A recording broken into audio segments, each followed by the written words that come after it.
beloved community, and happy 7th Sunday of Easter. Today's the last Sunday in our Easter season before we celebrate Pentecost next week, the coming of the Holy Spirit.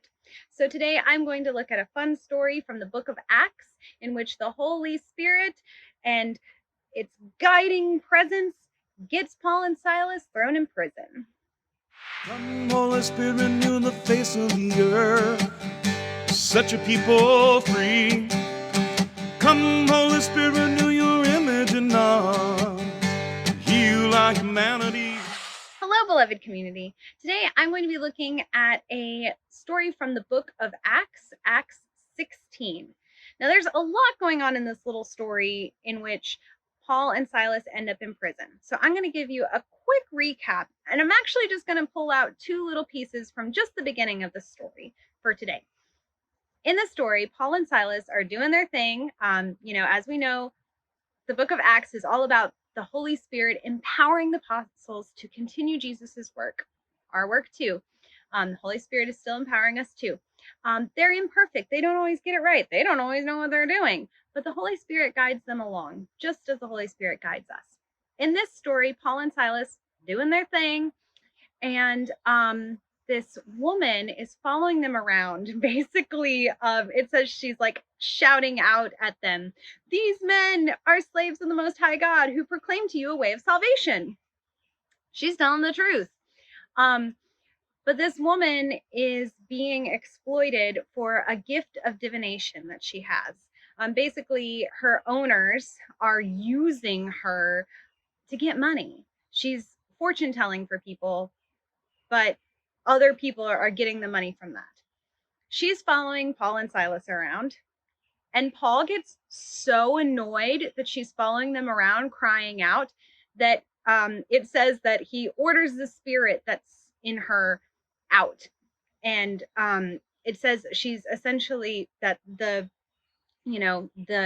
spirit leaves her.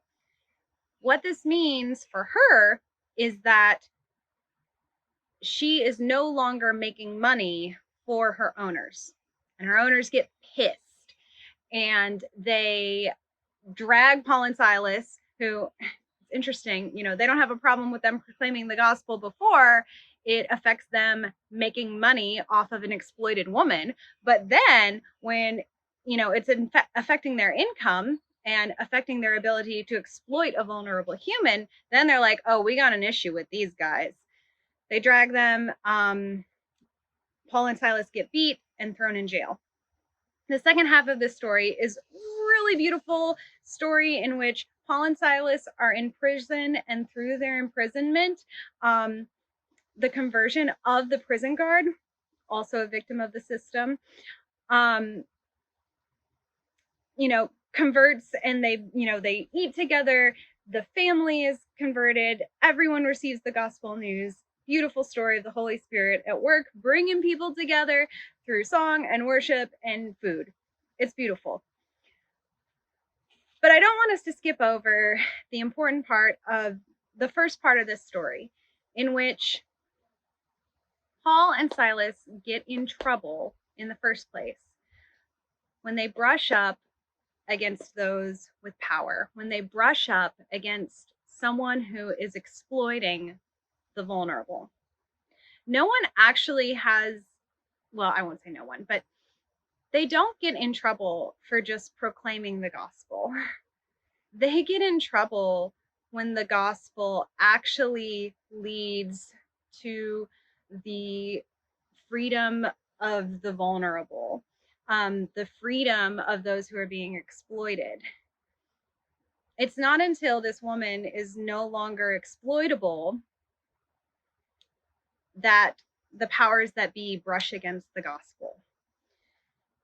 And I found that interesting reading it, because what that says to me is that to truly live into the gospel, to truly do Jesus's work, to be guided by the Holy Spirit, that means that inevitably we will and we must brush up against the powers that be. We must brush up against the powers of exploitation and oppression.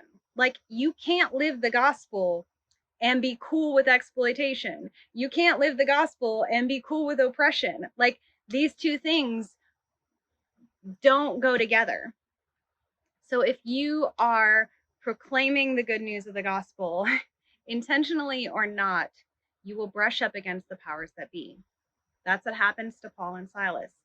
It lands them in jail, which ultimately leads to a good thing. But we can't be comfortable with the ways of this world. We can't be comfortable. We can't be okay with, we can't ignore all the ways that vulnerable people are taken advantage of in our world right now. We have to be following the Holy Spirit, and that will brush us up against the ways of the world. Sometimes it even could land you in jail, but that is sometimes where the Holy Spirit leads us. I cannot tell this little message though without saying that, like, there's something that I also kind of love about Paul's humanness in this story.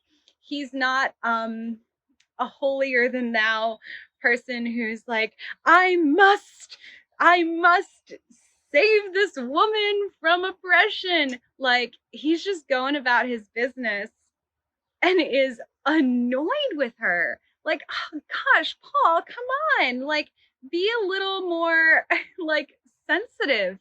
Be a better pastor, Paul. But you know what? There's something like truly human about this, and about Paul like accidentally causing trouble, good trouble.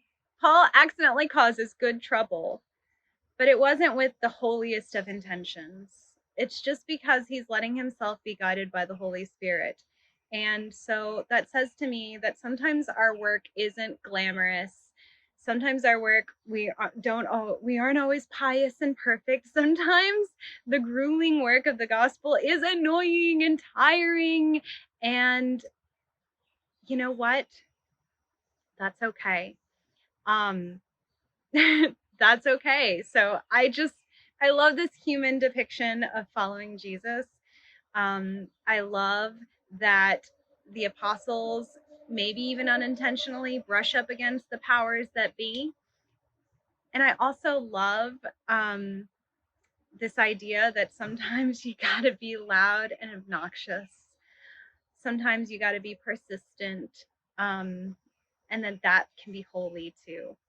So, beloved apostles, empowered by the Holy Spirit as we prepare for Pentecost next Sunday, and as we prepare for the everyday work of the Holy Spirit, I encourage you this week to cause some good trouble, to be open to where the Spirit is leading you, to take stock of where maybe you are too comfortable with systems that exploit.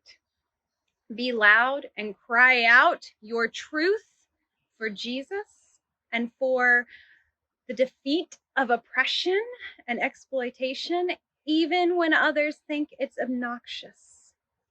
Go out there and be led by the Spirit because, well, we are Jesus's apostles and we have been empowered.